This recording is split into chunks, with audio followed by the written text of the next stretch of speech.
Hello there, it's Sandy, and today I'm going to do a little pencil drawing and talk about this pencil sharpener that I received from Afmat. I've purchased a couple of their pencil sharpeners in the past, loved them, still use them all the time. I'll compare this one, which is an electric, to those. When they emailed and asked if I'd like one, I was like, ooh, it's expensive inflation season, so why not a free pencil sharpener? And it turns into being a free pink pencil sharpener. Very, very pink. If you have a pink studio, you might need one of these.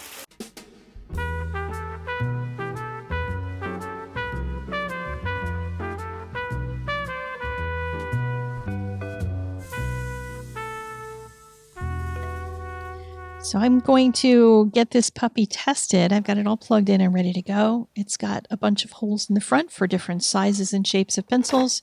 It's got a catch for all of the shavings, easy to empty. And then it's got feet on the bottom so it won't walk across your table surface. So let's try sharpening a pencil and see how this goes. Now I knew this had auto stop, but I didn't know how quick it was going to be because I had a pencil sharpener that had auto stop for many years. And while it did a great job, it took a long time. It just went slowly. This goes faster. And I find that the noise of an electric pencil sharpener, which I have never really loved, isn't as bothersome when it's just quick. This one is my hand crank long point Afmat sharpener. And this one makes a long point. So if you're looking for that long point, that would be a great one. And this one I use as my portable. It's a USB powered, so I just plug it in and power it up, and I can take it on the go to like my drawing group. And it has two different shapes for the tips. But the whistling of that one is a little annoying to me, but my drawing group friends all want to borrow my pencil sharpener when they hear it. So as much as they might laugh at the whistling of the sharpener, they know how sharp it makes their pencils, so they want to use it. So each one of these may have a different shape, but it's the shape of the tip that matters for your drawing. And this drawing is one that I did many years ago, and I mean many. The sketchbook itself was finished in 2015, I think, but this drawing was half done. And I decided to try to finish it and see what happens. Like, what is my style now compared to what my style was back then? And like I said, I don't know what year it was. The book was finished in 2015, so this was then or before. And I also don't know what this sketchbook is, what this paper is, because there's no name on the sketchbook. So it must have been some kind of store brand or something that I picked up at some art store. Who knows? Companies, make sure you label your sketchbooks so we can go get another one if we like it, because this was really fun for working in graphite. I've now recently been working mostly in Stillman and Byrne types of sketchbooks. But this one was really, really lovely. I could get even an HB pencil to put out more pigment, which is kind of rare for papers to be able to handle, that kind of thing. Usually I have to get into my dark pencils, my 6Bs, my 9Bs. And this would even do stuff with like a very hard pencil. Each one of these flowers, I was trying to figure out what I had done before when I first did the drawing to see if I could replicate that. I'm like, okay, I've got this weird thing around the middle.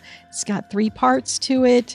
And then there's 4 petals on each. And then the leaves on them are the funkiest shapes ever. So I had to sit and sketch them to figure out what exactly, how did I do those? They're not consistent. There's a lot of things that are inconsistent in this drawing. But yeah, it was kind of fun to just see what I had done previously and try to figure out what I would do now with it and still make it match with that style. Now, if I were to start this from scratch right now, I would do things very differently because this does not look very planned out. Even when I drew in the bottom section, I was trying to figure out what the plan was and I couldn't tell. And what I'd like to do is come up with something that's a little more designed so that the swirls work better and everything kind of comes together better. But that's going to take some planning. And a lot of times in sketchbooks, I don't do planning. I just start drawing. And that's obviously what I had done here. But the pencil sharpener really helped because on this paper, because it's such a soft surface, I found myself sharpening a lot in between each section because I needed the pencil to be good and sharp in order to get some of these details in.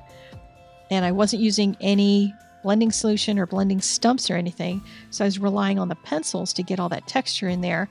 So I'd switch to a harder one if I needed to smooth out some texture, or if I needed it to get really juicy and dark, I'd switch to a softer pencil and just go back and forth between those. And keeping everything nice and sharp along the way made a huge difference for this one. So I'm thinking about tackling this again in a more designed fashion. If you think I should do that, then do let me know in a comment, because I'd like to know if you want to see that after you've already seen this, if that would even be helpful. But I'm really enjoying the process of finishing up this drawing and feeling like now this book is complete, because whenever a sketchbook is finished, I put a ribbon on the end of it and I stick it on a shelf and I do a little happy dance that I finished another sketchbook. I have like 35 of them that are on the shelf that are all done. And this one feels more finished now that at least there's one drawing in it that is completed instead of being a half drawing, because I don't always finish stuff. And you might not either. And that's okay. Sketchbooks don't have to be done. But it's nice to feel like I've added a little something to this one.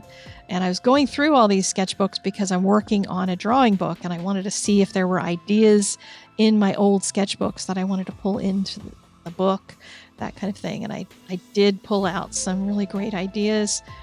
So it was a useful exercise, in addition to which I got to finish this little pencil drawing, which was super fun.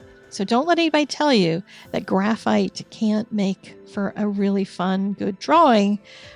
It's not just for doing the outlines of things that you want to add other mediums to. Pencil itself can be so pure and so beautiful. And if you're interested in these sharpeners, they're linked in the doobly-doo, as well as the pencils. And I want to make you aware of something coming up in a few hours, which is going to be a Substack Live finishing this lion. On Tuesday, I posted this video of the face and the whiskers, talking about how I do those in pen and ink. It's a really long video, I warn you now. It's like over an hour and a half, I think. The first 20-ish minutes are me narrating over a speed view of it, so I can tell you how I approach the whiskers, and then the full video of the full drawing is following that with this lovely safari music behind it. Well, at noon today, in just a few hours from the launch of this video, I will be on Substack Live and finishing the lion drawing. And you can come there, you can ask questions in the chat, we can talk about the weather, we can whatever.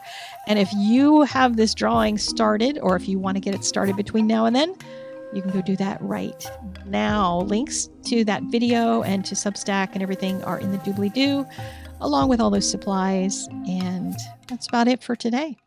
I will see you again next week. Got more creativity ahead. Subscribe if you haven't. Hit the like button, please.